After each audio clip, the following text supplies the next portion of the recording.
మట్టుకు సువార్త తెలియకుండానే తెలుసు అనుకుంటారు. అది ప్రాబ్లం. ఇప్పుడు మత్తయి సువార్త 7వ అధ్యాయము 21, 22, 23, 24 వచనాలలో వీళ్ళందరూ మామూలు వ్యక్తులు కాదు, గొప్ప మినిస్ట్రీ చేసినారు.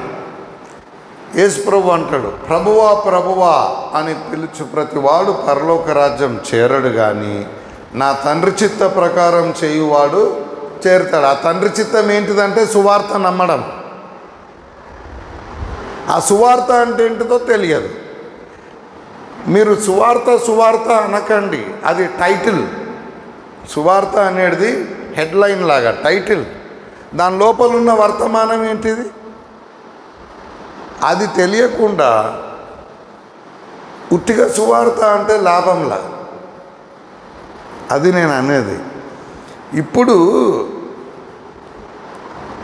యేసుప్రభు అంటున్నాడు వాళ్ళతో, ఆ దినమున అంటే తీర్పు దినమున అనేకులు వచ్చి వాళ్ళు పరలోకానికి పోయే అర్హత లేదని అంటున్నాడు యేసుప్రభు.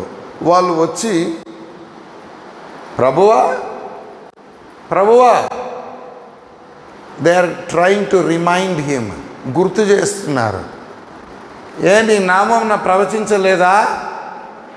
నీ నామమున దయ్యాలు వెలగొట్టలేదా? Tell me, did I not do this? అడుగుతుండ్రు. నీ నామమున నేను ప్రవచించలేదా? కాదని చెప్పు అని. నీ నామమున దయ్యాలు వెలగొట్టలేదా?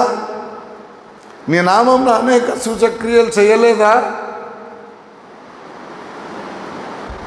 వాళ్ళు రక్షణ పొందినా అనుకున్నారు. వాళ్ళు సువార్తను నమ్మినాము, సువార్తను ప్రకటిస్తున్నాము అనుకున్నారు. కానీ దిమ్మ తిరిగి మైండ్ బ్లాక్ అయింది. మీరు ఎవరో నేను ఎన్నడూ ఎరగను, హూ ఆర్ యూ అన్నాడు యేసుప్రభు వాళ్ళని. అక్రమం చేయవారులారా నా యొద్ద నుండి తొలగిపోండి అన్నాడు. వాళ్ళు ఇసుక మీద ఇల్లు కట్టుకున్నారు అని చెప్తాడు. బుద్ధిమంతుడు బండ మీద ఇల్లు కట్టుకుంటాడు. ఇల్లు కట్టిన తర్వాత ఇల్లు చూస్తే బాగానే ఉంటుంది. ఇసుక మీద కట్టిండా బండ మీద కట్టిండా వరద వస్తే తెలుస్తుంది, అంటే తీర్పు దినంన తెలుస్తుంది. మీరు ఊరికే ఒక మినిస్ట్రీ చూసి ఒక బోధకుడు చేస్తున్న బోధను చూసి, లేకపోతే ఒక విశ్వాసి జీవిస్తున్న జీవితాన్ని చూసి బయటకి చూసి రక్షణ పొందిన అనుకోవద్దు. తెలియదు అట్లా. తీర్పు దినమున అది బండ మీద కట్టినారా ఇసుక మీద కట్టినారా తెలుస్తుంది. కానీ ముందు కూడా తెలుసుకునేది ఒకటి ఉన్నది.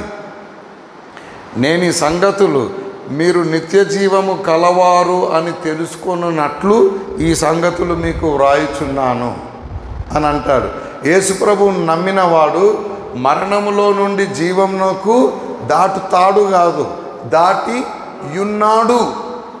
అంటే there is a way of knowing that we are already saved. మనం ఆల్రెడీ రక్షణ పొందినామని తెలుసుకునేది ఒకటి ఉన్నది. అది చెప్పడానికే వచ్చిన. కానీ రక్షణ పొందినాననే భ్రమలో కూడా ఉండేది కూడా ఉంది. ఈ తప్పుడు సువార్తను నమ్మితే రక్షణ పొందినాను అన్న భ్రమలో ఉంటారు. ఆ కనులు తెరుచుకునే వరకు చాలా లేట్ అయిపోతుంది, ఇంక అప్పుడేం చేయలేరు. కాబట్టి మనం ఇప్పుడే కనులు తెరుచుకోవాలి. మనము నమ్మిన సువార్త మనల్ని రక్షించిందా అని ఒక టెస్ట్ ఇప్పుడే పెట్టుకుందాం. మనమే తెలిసిపోతుంది మనకు. మనము ఏదైతే నమ్ముతున్నామో సువార్త అని, మనం ఏదైతే ప్రకటిస్తున్నామో సువార్త అని, అది మనల్ని రక్షించిందా అని అప్పుడు దాకా వెయిట్ చేయాల్సిన అవసరం లేదు. ఇప్పుడే తేలిపోతుంది. ఒకవేళ రక్షించలేదని మనము తేలిపోయింది అనుకో, ఓహో అయితే నేను నమ్మింది సువార్త కాదన్నమాట. అయితే సువార్త ఏంటిదో చూద్దాం, మనం తెలుసుకుందాము అని బైబిల్లో నుంచి చూస్తే, సువార్త అర్థమైతే నీకు ఖచ్చితంగా తెలుస్తుంది. ఇప్పుడే నువ్వు మరణం నుండి జీవానికి దాటినావని చెప్పగలవు, కరెక్ట్గా అర్థమైతే. అర్థం కాలేదనుకో చెప్పలేవు. అందుకే మరలా అడుగుతున్నా, మీరు చెప్పేదాకా నేను వదలని అడగడం. అయితే ఇప్పుడు మనం నమ్ముతున్న సువార్త ఏమిటి? ఏమి చేస్తే పరలోకము ఒక వ్యక్తి పోతాడని మనం అనుకుంటున్నాము? ఇప్పుడు ఒక వ్యక్తి వచ్చినాడు, అయ్యా పరలోకం పోవాలంటే, నేను 10 సార్లు అదే అడుగుతావేంది సార్ అంటే మీరు జవాబు చెప్తలేరు కదా, అందుకే అడుగుతున్నారు. అయ్యా రక్షణ పొందాలంటే నేను ఏం చేయాలి అంటే మీరేం చెప్తారు? మీరు నమ్మిన సువార్తనే చెప్తారు కదా అతనికి కూడా కదా, అదేదో చెప్తారని అడుగుతున్న ఆశతో. అప్పుడు తేలుతుంది మీరు పరలోకం పోతుండ్రా నరకం పోతుండ్రా, వాడు పరలోకం పోతాడా నరకం పోతాడా. అది కరెక్టే అయితే దేవునికి స్తోత్రం, అది రాంగ్ అయితే తెలుసుకుందాం. కానీ అది కరెక్టో రాంగో తేలక ముందు తెలుసుకోవడానికి కుదరదు. మీరు మౌనంగా ఉండి మీరేం చెప్తారో చెప్పండి అని అంటే కాదు, మీరు ఏమి నమ్ముతున్నారో చెప్పండి. దాని వలన వాడికి వస్తుందా రక్షణ, మనకు ఉందా రక్షణ తేలుతుంది. ఉందని తేలితే ప్రైజ్ ద లార్డ్, లేదని తేలితే చూద్దాం. అప్పుడు అర్థమవుతుంది ఖచ్చితంగా పరలోకం పోతామని. కాబట్టి ఎవరైనా అయ్యా గారు నేను రక్షణ పొందాలంటే నేనేమి చెయ్యాలి అని అడిగితే తొందరగా చెప్పేద్దాం బ్రదర్. కొత్త బ్రదర్స్ అందరు చెప్పేసేయండి. ఏం చెప్తారు అతనికి? నువ్వు చెప్పు బ్రదర్. అయ్యా నేను రక్షణ పొందాలంటే ఏం చేయాలి అంటే ఏం చెప్తారు అతనికి?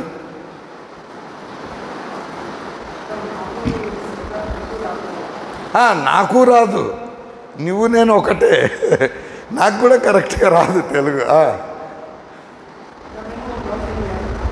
एब्सोल्युटली हमको भी उतना ज़्यादा नहीं आता तेलुगु, पर ठीक है.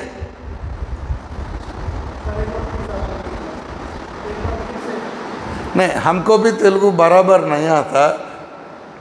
आप तेलुगु में बात करो तो भी सही है, हिंदी में बात करें तो भी ठीक है.